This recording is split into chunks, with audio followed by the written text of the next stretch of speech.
ఏదో పెద్ద మహానాడు ప్రోగ్రామ్ చేసినాము అని చెప్పేసి టీడీపీ వాళ్ళు ఒక ప్రోగ్రామ్ పెట్టుకొని ఏదైనా మాట్లాడతారా అని చూసిన వాళ్ళ స్పీచ్లు మొత్తం చూస్తే ఒక్కడన్నా గానీ మీరు చెప్పిన సూపర్ సిక్స్ గురించి మాట్లాడినారా, లేదా మీరు నెక్స్ట్ ఫ్యూచర్ లో ఏం చేస్తున్నారు, ఆ సూపర్ సిక్స్ ఎప్పుడు అమలు చేస్తారనేది ఏమన్నా మాట్లాడినారా, రాష్ట్ర భవిష్యత్తు గురించి మాట్లాడినారా అంటే ఏది లేదు, జీరో. రాష్ట్ర భవిష్యత్తు గురించి మాట్లాడడం జీరో, సూపర్ సిక్స్ గురించి మాట్లాడడం జీరో. వీళ్ళందరూ వచ్చిన స్టేజ్ పైకి వచ్చిన ప్రతి ఒక్కడు మాట్లాడింది ఏంది అంటే గతంలో అరాచక పాలన జరిగింది, గతంలో అరాచక పాలన జరిగింది, జగన్ అట్లా జగన్ ఇట్లా. ఇంతకు మించి మీ గొప్పతనం చెప్పుకునేదానికి ఏదైనా ఉందా అంటే లేదు అనేది ఇక్కడ తెలుస్తుంది.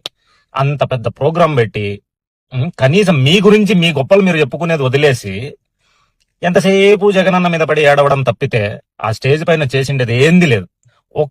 ఒక్క పోస్టర్ అన్నా చూసినారా అక్కడ?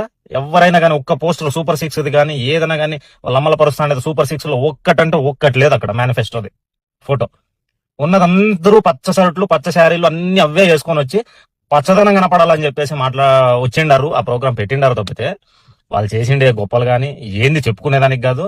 వాళ్ళు చేసిండే అరాచక పాలన గురించి చెప్పుకోలేక గతంలో జగన్ మీద అరాచక పాలన జరిగింది అది ఇది అని చెప్పేసి అనవసరంగా మాట్లాడడం. దాంట్లో మళ్ళా లోకేష్ అన్న పెద్ద డైలాగ్ ఒకటి, నిజం గడప దాటేలోపు అబద్ధం ప్రపంచం మొత్తం చుట్టేసి వస్తుందంట. ఆ కల్చర్ ఖచ్చితంగా టీడీపీ పార్టీలోనే ఉండేది, టీడీపీ సోషల్ మీడియాలోనే ఉండేది. ఒక అబద్ధాన్ని ఎంత త్వరగా ప్రపంచాన్ని చుట్టేద్దామని చూస్తారు అంటే దానికి బెస్ట్ ఎగ్జాంపుల్ టీడీపీ. అట్లుంటది మీ సోషల్ మీడియా ఒక ఫేక్ న్యూస్ ని స్ప్రెడ్ చేయడంలో అట్లుంటది. సో అది మీ డైలాగ్, మీరు వేసిన ఆ డైలాగు మీకే సూట్ అవుతుంది అనేది నేను చెప్తాను ఖచ్చితంగా.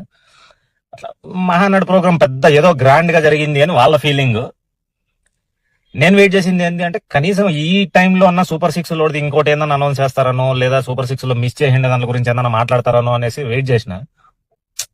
ప్రయోజనంలో ఒక్కరు కూడా మాట్లాడితే ఆ జగన్ అట్లా జగన్ ఇట్లా జగన్ అట్లా జగన్, మీ జీవితం మొత్తం జగన్ గారి మీద పడి ఏడవడం తప్పితే మీరు ఏమీ చేయలేరు అని చెప్పేసి అర్థమవుతుంది ఖచ్చితంగా. మీరు నిజంగానే అన్నట్టు అది అరాచక పాలనే జరిగింటే గత 5 ఏళ్లలో 40% ఆంధ్రప్రదేశ్ జనాలు జగన్ గారిని కోరుకోరు. అర్థమైందా? అక్కడ తెలుస్తుంది జగన్ అంటే ఏంది అనేది. ఆ 40% మందికి ఖచ్చితంగా తెలుసు. మీలాంటి వాళ్ళు వచ్చి అడ్డమైన వాగుళ్ళు వాగినా గానీ వాళ్ళకి ఏమీ కాదు. అర్థమైందా? ఆ 40% జనాలు ఎప్పటికీ ఖచ్చితంగా జగన్ అన్న గారితోనే ఉంటారు. అది గుర్తుపెట్టుకోండి. మీరు అరాచక పాలన చేసి అది జగన్ గారి మీదకి తోసేద్దామని ఎంత చూసినా గానీ ఏం చేయలేరు, అంతే మీ కర్మ. పార్టీ నాకు ఇంకొకటి కనిపించింది ఏంటి అంటే పవన్ కళ్యాణ్ ఎక్కడైనా కనిపిస్తాడా అని చూసిన. ఈ పార్టీని 2024లో భూస్థాపితం అయిపోయే దాన్ని కొద్దిగా అట్టో ఇట్టో ఒంగోనైనా నిలబెట్టేటట్టు చేసినాడు అంటే అది పవన్ కళ్యాణ్. ఆ పవన్ కళ్యాణ్ కూడా ఇన్విటేషన్ లేదేమో, పవన్ కళ్యాణ్ కూడా కనపాలి అక్కడ.